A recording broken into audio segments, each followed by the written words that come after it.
Sports updates, not Hugh Douglas updates. Those are for your personal. I do think the swap with Rhea would be pretty fun. I think Rhea would like it. That would be fun. It would be fun. But yeah, okay. I mean, I'm okay with that one. That's okay.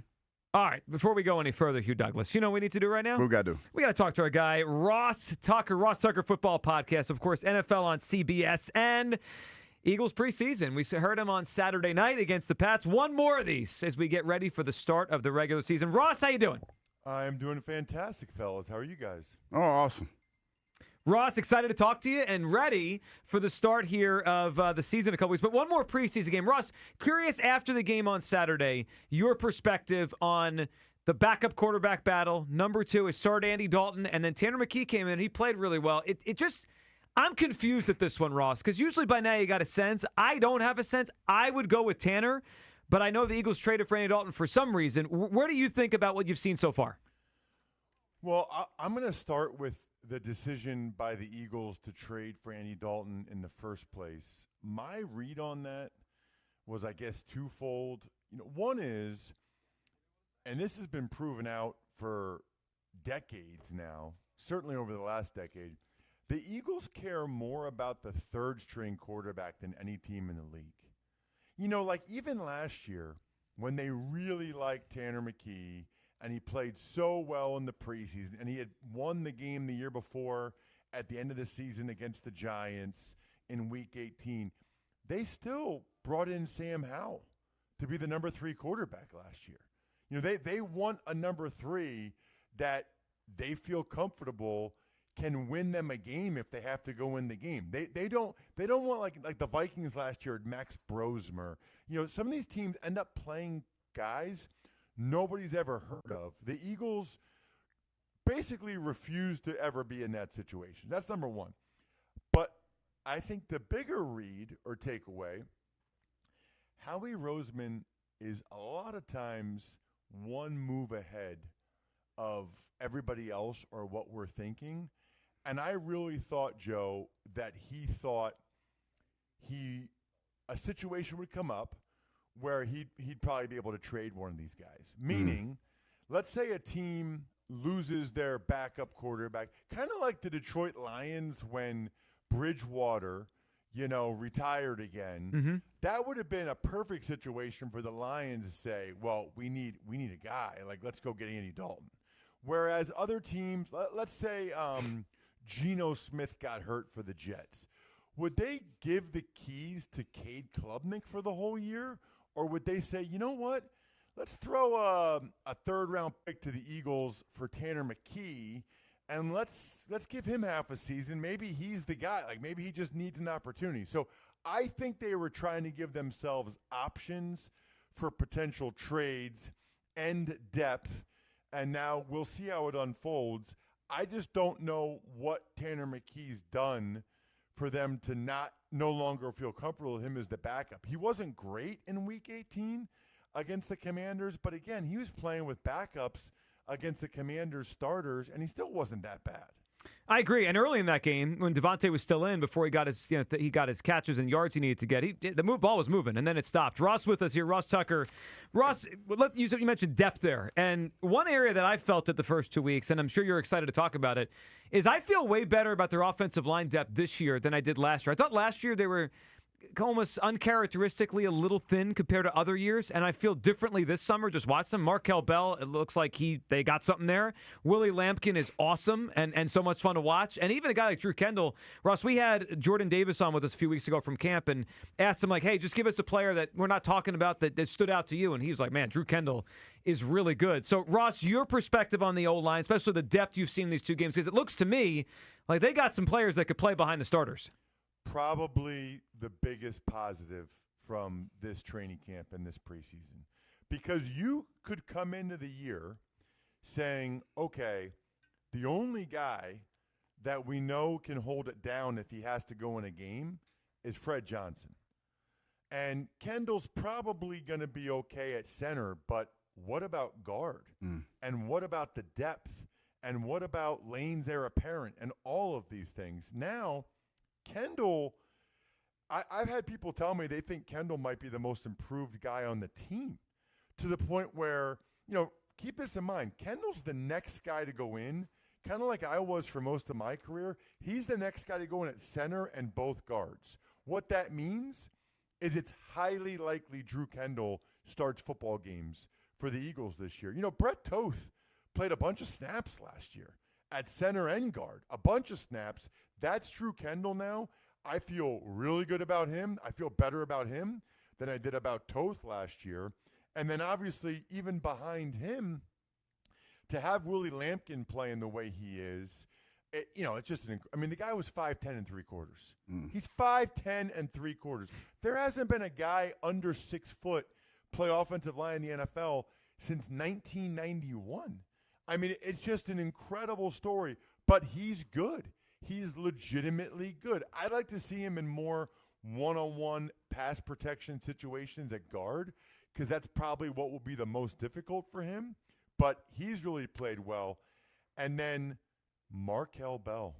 To get him in the 3rd round, Joe, it's fascinating because, first of all, they might, I don't know this, you'd have to ask them, they might feel good enough about MarKael Bell right now that they might think he's the swing guy, and they could trade Fred Johnson if they wanted to, by the way, a team like the Bengals, who they play Friday night.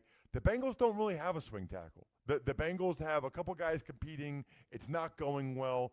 I wouldn't be shocked. I'm not saying Fred's going to get on the plane back to Cincinnati after the game, but I would be quite sure if you're the Bengals, you're at least asking the Eagles about Fred Johnson. Now, they value him, so I don't know, what it would take to get him. The Eagles like having that kind of depth. But then MarKael Bell's shown enough. By the way, on the right side, when he only played on the left side in college, he's been getting dominating on the right side to the point where I not only feel pretty good about him maybe being the swing guy this year, but I no longer feel like the Eagles would have to take an offensive tackle in the 1st or 2nd round next year, which is huge, huge. Ross, I'm kind of curious, man, because we've been talking about this offense, and you had a chance to see them up there in practice.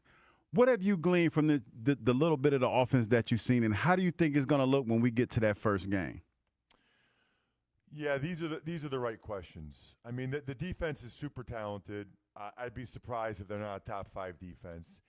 I think there's going to be growing pains on the offense for multiple reasons.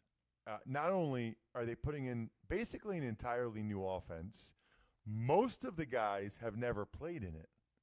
Dontavian Wicks has, and Johnny Munt has. So it's not like you're just bringing in a new coordinator or a new offense, but guys have been in it before. You're basically teaching Goddard and Lane Johnson and Dickerson and Mailata, all these guys, and of course Hurts, something totally new. And so what I would say about that is it would be weird almost if in week 1 they put up 40 points and they're firing on all cylinders. You know this, Hugh. Pro football is about the details and how detail-oriented you are, and the Eagles can't possibly have the details in this offense to the place where they want it to be for the first couple weeks of the season. So they might win some of these games or have to win some of these games a little bit lower scoring. The hope is that, by mid-season you're feeling really good about it and that it keeps getting better and better. The other part of it is Devontae Smith has missed a lot of reps. Obviously Makai Lemon has missed almost all of the reps. They have not played in any preseason games. I haven't talked to them yet. I'm not expecting them to play Friday night, although I don't know, maybe they would put Makai Lemon out there for a little bit. That would be cool for me calling the game. But I just think there's a lot that needs to come together, and they have a short time to do it. So the defense is going to have to kind of carry a heavier load early in the season until the guys on offense really start to get in sync. That would be maybe I'm wrong, but that would be my guess. Ross, let's end with this quick one. You mentioned there at the end Makai Lemon. We were just having that conversation because he said after practice yesterday that he would like to play. Now, it's not going to be all his decision. They're going to have to make that decision. But, Ross, 2 years ago, Cooper DeJean had a hamstring injury, came back around this time in training camp, and he played in that 3rd preseason game. That's in my head. I wonder if there is value to getting Makai some reps, but at the same time, I get it. It's the third preseason game. What did you think of that decision they made 2 years ago, and now this one they have? Do they get this guy in an NFL game before his first NFL game? So here's what's unique about that, Joe, because Cooper played a lot. I think into the third quarter of that game. Yeah, he played a lot in that game because they wanted him to get the reps. They wanted to see him. But even so, even after that, Vic didn't trust him enough or feel good enough about him to play him. If you remember, he didn't play the first 4 games. They were 2-2. Mm-hmm. Then they had the bye. Then Vic felt comfortable to make the switch, put him at nickel. They didn't really lose again the rest of the year. I mean, they lost the game where Hurts got the concussion the first quarter in Washington, but they didn't lose a game for the most part the rest of the year. I don't, it's that balance of, I'm sure they'd love to get him in there. What they really don't want is for him to hurt his hamstring for his third time, because he had the OTA hamstring, then same hamstring in training camp. So that will be a really healthy discussion, I would say, between coaching staff, front office, the trainers, because I'm sure they'd love to get him out there, but if you only put him out there for a series, is that even worth it? Cooper actually played a lot. I think that was valuable for Cooper to get those reps. Maybe they feel like even just a series or two would be valuable for Makai in the stadium, catch a pass or two. That will be a very interesting decision. Really curious to see what they do there. Yeah, it's going to be a fun one, and I kind of want to watch him play, so I'm rooting for that, and hopefully to stay healthy. Ross, before we let you go, we know you have an event this coming Thursday night. Tell us about it so everyone come out and join you. I'm splitting the difference. I'm from Reading, but now obviously do all the work in Philly. I'm going to be at SoulJoels in Pottstown Thursday night, 4 to 6 p.m., so it's a little happy hour, doing a live show of the Ross Tucker Football Podcast. So I'm making all of my predictions, AFC, NFC, then Q&A, then meet and greet, maybe have a beer or two, take a picture. It'd be awesome to see as many of you as possible. SoulJoels is awesome. I try to do it every year. Thursday night, it's out there in Pottstown. I know there's a lot of Montgomery County listeners. You guys better be there Thursday night, 4 to 6 p.m. Can't wait to meet as many of you as possible. Ross, great stuff. That Have a good sounds like event. a fun time, it man, does. for real. Enjoy it, and we'll be watching on Friday, and we'll talk to you next week. Sounds great. See you guys. There Have a he good one. goes, Ross Tucker. All right, 215-592-9494. We'll come